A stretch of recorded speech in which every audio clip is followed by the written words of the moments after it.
Etapa 1 Tour de France 2025. Começou, pessoal, a maior prova de ciclismo do mundo e eu, que estava sumido aqui no YouTube, retorno com os comentários.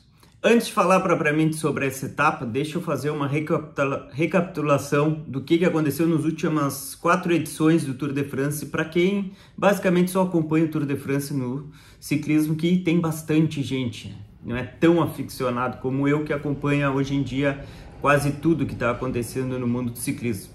2021, 22, 23 e 24, as últimas 4 edições do Tour de France foram vencidas por Tadej Pogačar 2021, quando ele estava explodindo para o mundo. 2022 e 2023 foi vencida pelo Jonas Vingegaard. 2022, lembrem, quando estava ele e Primož Roglič na mesma equipe, na época chamada de Jumbo, começaram a atacar o Pogačar numa etapa até que o Pogačar tinha que seguir os dois, não conseguiu, perdeu o Tour de France e ganhou Jonas. 2023 ganhou Jonas Vingegaard de novo, com um Pogačar que tinha se acidentado um mês antes, tinha quebrado um escafoide, se eu não me engano, um ossinho similar ao que o Van der Poel andou fraturando há pouco. Perdeu, então, 2023, o Pogačar ganhou Vingegaard. 2022, 23 Vingegaard, 2021 Pogačar, e ano passado, quem caiu no início do ano foi Jonas Vingegaard. Veio para o Tour de France, não estava 100% e o Pogačar foi lá e venceu. Então tá 2-2. E esse ano é, o desempate, a princípio, porque realmente chegam para o Tour desse ano os dois como grandes favoritos. O Pogačar mais favorito que o Jonas, mas se tem alguém que pode desafiar o Pogačar, principalmente na terceira semana, na alta montanha, é o Jonas Vingegaard. Então essa é a situação. Tour de France 2025, ao contrário do ano passado, ele começa com etapas que não tem grandes montanhas. Hoje, primeira etapa foi uma etapa para os sprinters, e nesses próximos dias, até a etapa 11ª, 12ª, por aí, não tem grandes montanhas, apesar que tem um sobe e desce às vezes nas etapas. Etapa 1, hoje, sábado, 2025, aconteceu um monte de coisa. Foi uma etapa de 190 km, quase predominantemente plana, praticamente 100% plana, mas que aconteceram muitas coisas. Teve algumas quedas, infelizmente o Ganna caiu, acabou abandonando, Filippo Ganna, da Ineos, motorzão. Teve a queda dos dois atletas ali na meta de montanha, que chegou a ser engraçado, para não dizer triste, mas eles já vinham sem oxigênio no cérebro, com certeza, isso é comum.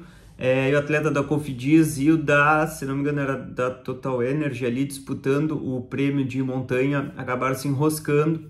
Estavam num paralelo, que eu acho que a causa não foi o paralelo, foi realmente a situação de corrida e, enfim, acabaram se enroscando. Mas o principal que aconteceu hoje foi nos quilômetros finais. E tinha muita discussão antes de virmos para o Tour propriamente sobre qual seria a etapa, a equipe mais forte, o UAE versus Visma.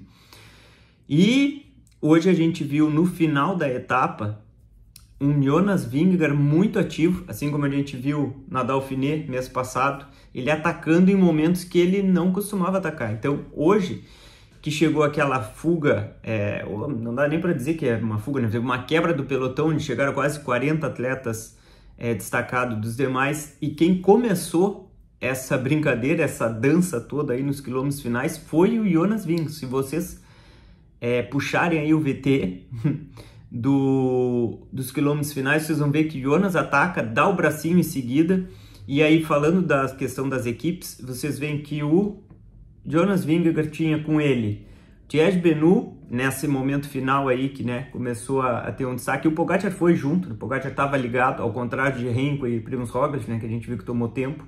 Tava o Affini com eles, que o Affini no finalzinho perdeu um tempo.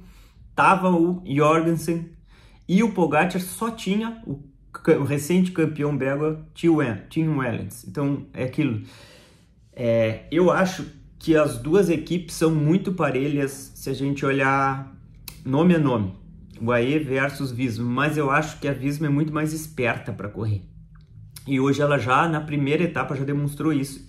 Pô, não tinha como um João Almeida, por exemplo, que não digo favorito pro Tour, mas assim, ele tá muito bem cotado para ir até pro pódio pro Tour. Ano passado ele fez 4º.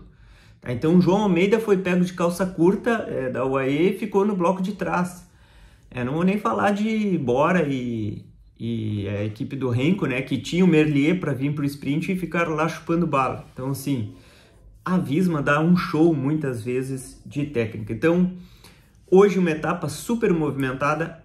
Outra coisa que me chamou muito a atenção hoje é que tem uma regra no ciclismo que quando acontece algum acidente, tem que parar, furar o pneu, furou o pneu, tem que trocar o pneu, etc. Tu não pode ir no vácuo do carro até chegar ao pelotão. Não interessa se tu estava no pelotão, aconteceu algum problema mecânico, ou seja lá o que for, tu para, troca e aí o teu carro de equipe te leva até o pelotão novamente. Isso sempre foi proibido na regra, existe essa regra proibindo essa atitude, mas nunca foi cobrado. Porque tem N razões aí, né? Talvez a principal é que uma grande volta não deveria ser decidida, isso está, né, nas entrelinhas, por um contratempo desse tipo. E hoje ficou muito claro que os comissários estão orientados a fazer seguir essa regra. Vamos ver se realmente eles vão fazer. Quando o Ganna teve um problema que caiu e ficou para trás, o comissário que estava na moto do lado dele, imediatamente quando ele começou a pegar o vácuo do seu carro de equipe, começou a dizer que não podia. Vamos ver se isso daí não influencia no resultado da corrida. Então, etapa 1 do Tour não decepcionou, foi muito bacana. Muita coisa aconteceu, a gente viu um Pogačar muito ligado e a gente viu um Jonas Vingegaard com outra atitude. Etapa 2, amanhã, domingo, é uma etapa também sem alta montanha, mas tem 3 subidas no final, dos últimos 10, 20 quilômetros de prova, sendo mais ou menos cada uma delas com 1 quilômetro a 10%. Então, subidas curtas e inclinadas que favorecem muito quem? Pogačar. A gente viu hoje também um Van der Poel muito forte. Nos momentos finais ali ele puxava às vezes tão forte que o pessoal dava uma descolada na roda. Então, assim, eu acho que amanhã, olha, eu não duvido que o Pogačar não tente aprontar alguma e quando vê pega a camisa, né? Mas outro que pode vencer a etapa de amanhã é o Van der Poel, na minha opinião. Tá? Então são 3 subidas categorizadas. O final não é em subida categorizada, mas não é no plano. É uma subida leve, mais ou menos a uns 5%.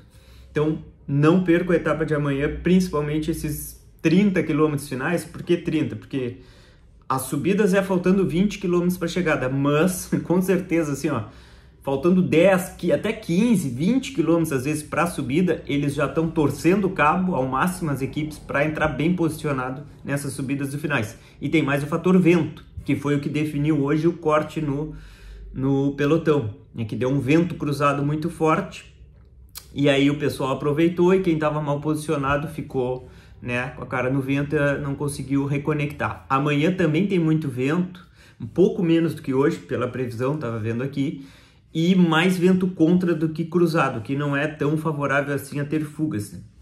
Mas tudo pode acontecer, é o Tour de France, né? É a prova mais mágica que tem dentro do ciclismo, é a prova que todos vão para lá num nível diferente de preparação, de concentração, de dedicação, então muita coisa pode acontecer.